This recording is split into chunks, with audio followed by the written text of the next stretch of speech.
मैं किसी भी तरह अपना घर बचाना चाहती थी और ये भी मालूम नहीं होने देना चाहती थी कि मैं इन दिनों की हकीकत जान गई हूँ। मैं जो भी करना चाहती थी बिल्कुल खामोशी से करना चाहती थी।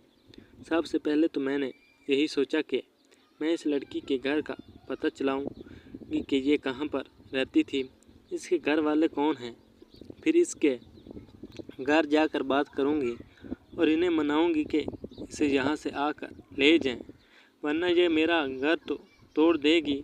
मुझे उम्मीद थी कि शायद ये मंसूबा काम कर जाए।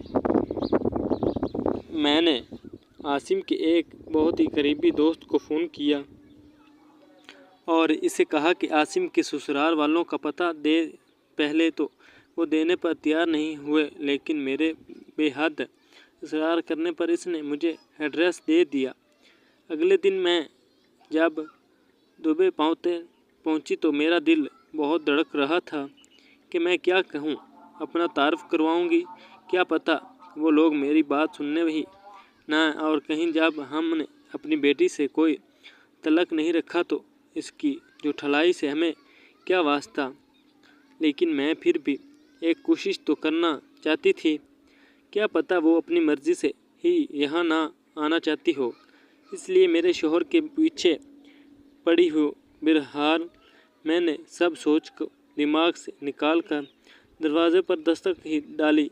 दरवाज़ा जिस औरत ने खोला था, मैं इसे अपनी तारीफ करवाना कि मैं अपनी आपकी बेटी की जिठानी हूँ, आसिम भाभी हूँ। मुझे लगा था शायद वो मेरा तारुफ सुनकर बहुत गुस्से में आ जाएगी, लेकिन वो तो बहुत खुश हुई और मुझे कहने लगी, अंदर आ जाओ। मैंने आसिम के मुंह से कई बार तुम्हारा तारुफ सुना है, वो हमेशा तारीफ ही क्या करते। मेरे अंदर जाकर बैठ गए तो वो आसिम के बारे में बात करने लगी कि वो बड़ा अच्छा बच्चा था। इसकी बातों में मैंने अंदाज़ा लगाया था कि वो इसकी आसिम की शादी में इस लोगों की पूरी मर्ज़ी थी। अगर ऐसा था तो इन्होंने अपनी बेटी को किस हक से हमारे घर में छोड़ा हुआ है। इन्हें चाहते अपनी बेटी को अपने घर में रखते। अभी मैं इससे ये बात करने ही लगी थी कि मुझे कहने लगी कि तुम बैठो, मैं अपनी बेटी को बुला कर लाती हूँ।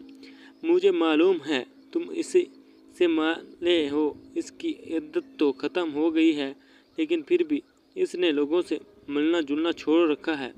शोहर की जुदाई ने इसे बेचारी की हालत बहुत ख़राब कर दी है।